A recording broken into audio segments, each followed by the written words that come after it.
it's Courtney from thebword.com. I am finally on YouTube. I know that this is long overdue, and I know that you guys have been requesting video form for quite a while now.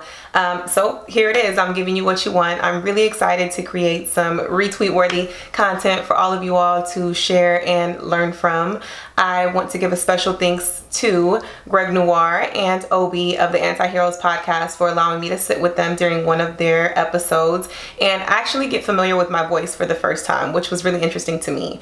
Beyond that, the response that I got from all of you that listened to the podcast was fantastic, and I thought to myself, like, man, I should really be doing more of this. So here it is. Not exactly a podcast, but video form as well, because I do want you guys to get more familiar with the way that I speak and my mannerisms, things like that, because I think I'm pretty funny, and you may not get that in my reading on the blog. Also, please forgive this bun in my head. I am no longer putting heat on my hair, so I hope that it's not too distracting, but you guys are gonna have to get used to it because no more flat irons. So I'm going to do a quick introductory video to kind of get you guys familiar with who I am, what it is that I do, and what we're going to be working with in the future. So let's get started.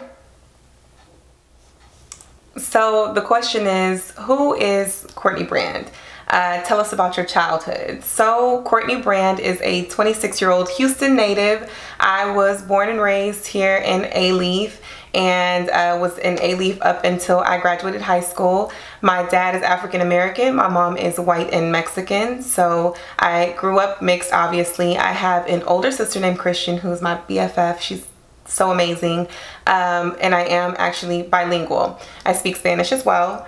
Growing up was fantastic. I mean, we grew up in the hood, but it didn't really feel like the hood because we had everything that we wanted. My parents were divorced, and so my dad had a nice house on the north side, and we lived in the hood with my mom on the southwest side. But it was fantastic. I mean, we didn't want for anything, and we were very cultured, and we did a lot of different things with each of our parents, and so it was fantastic. We grew up well-rounded, and we learned how to fight, and we learned how to use proper English, and we learned everything that we needed to know, and I wouldn't have traded it for the world. What about high school and college?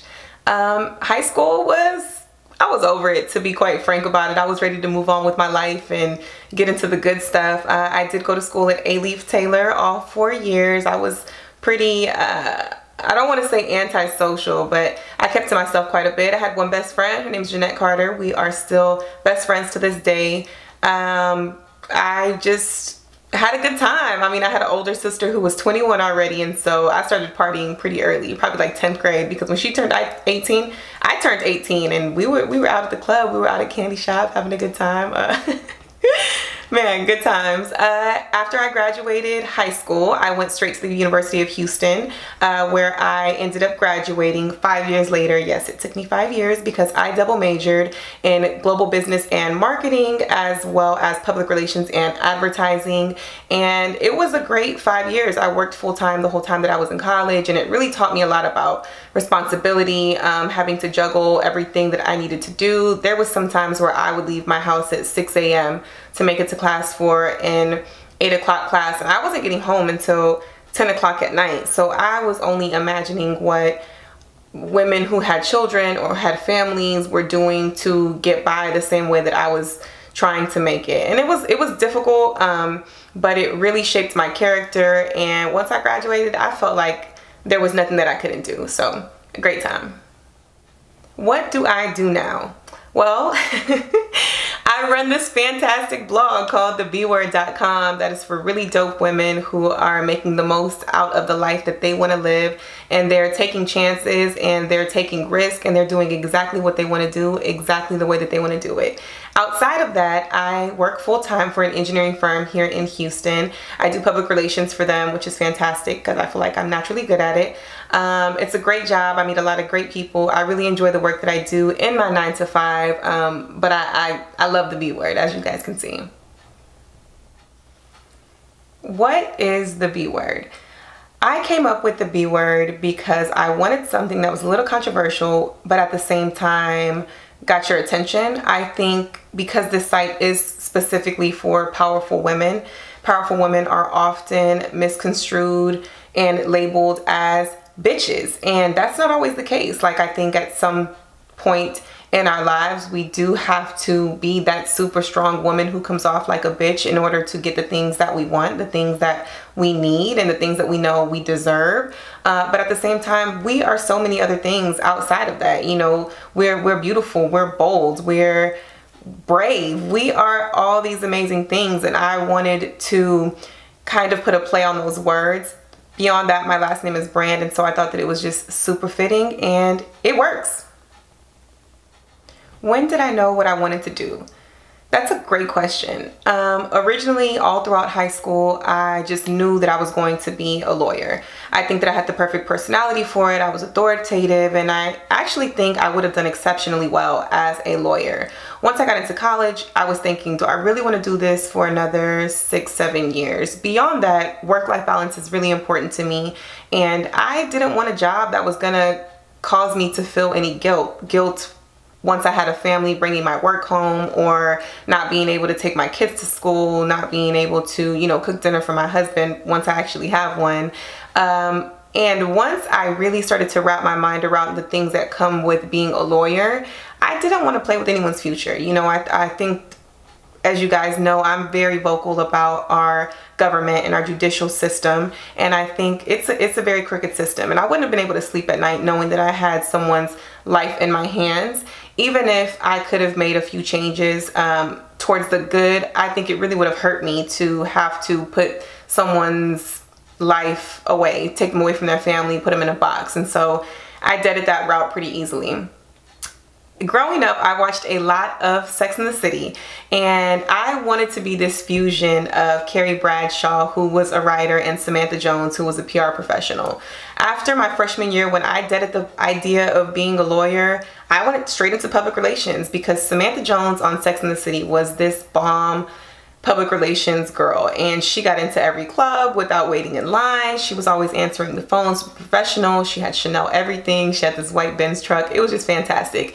And I wanted a column like Carrie Bradshaw, because she was a writer and she was so transparent, and she was very open with the things that she was trying to figure out. And I think that's what women need. Women don't need to play hard, and we don't need to act like we have it all together or all figured out. I think we just need to go about being true to who we are, where we're going, and the things that we're looking for. So I think I fused those two together, and I'm kind of living both. I'm living my Carrie Bradshaw dreams, and I'm living my daytime PR dreams too. When did I realize I had something to say?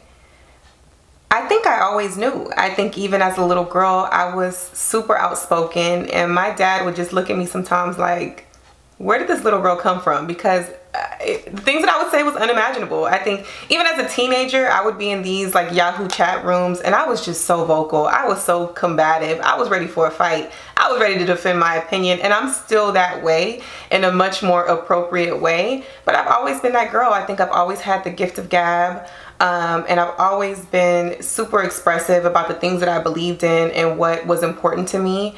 It was recently that I really realized that I had some influence. I work with older women, obviously. I'm the second youngest one in my group, who just recently joined us.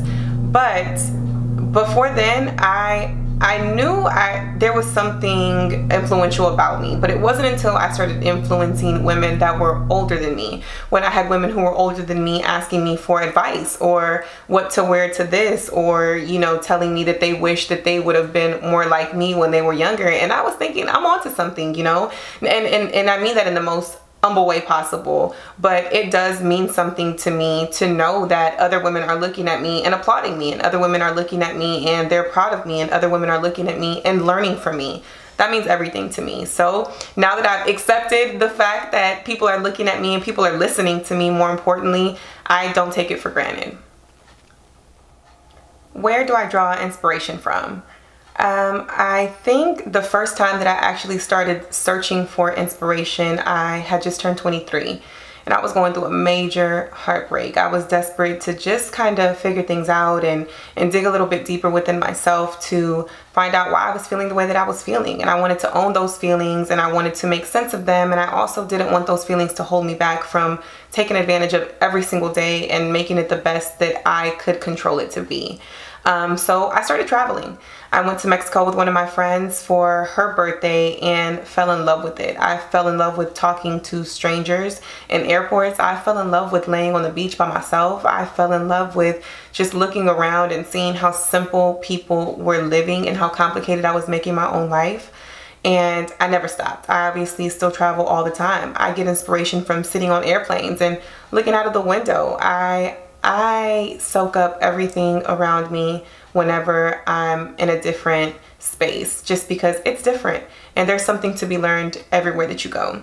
I also pull a lot of inspiration from books. I share a lot of books with you guys because it's important to me. There are things that you pull out of books that you would have never thought of on your own, and it just really expands the way that you think. It's important, and I will continue to share all the books that I am learning things from. Most importantly, I get my inspiration from Oprah. I call her my auntie. I obviously don't know Oprah. I would love to meet Oprah, but I love everything about her. I love that she was first.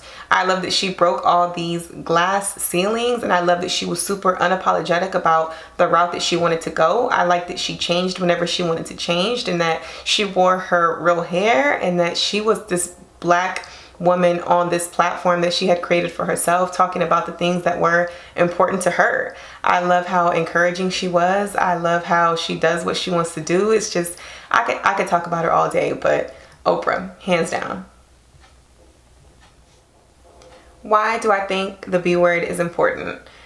I think the B word is important because it's necessary. It's real life, and it's things that women like myself are walking through every single day, walking through journeys of heartbreak and walking through discrimination in the workplace because we're minorities, walking through entrepreneurship, walking through traveling and living their best life, walking through doing new things every day. Just that whole 20-something early 30 experience is monumental, and I think it's something we need to be transparent about. I wanted to create a place where we could have these uncomfortable conversations, realistic conversations, and not just the rainbows and butterflies that you see on Instagram or see on people's Snapchat. This is real life, and it's very difficult, and it's very discouraging, and it gets complicated, but we're doing it, and we're doing it well, which is why I highlight all the boss ladies, because we overcome obstacles like it's nothing. Like we hopscotch over them,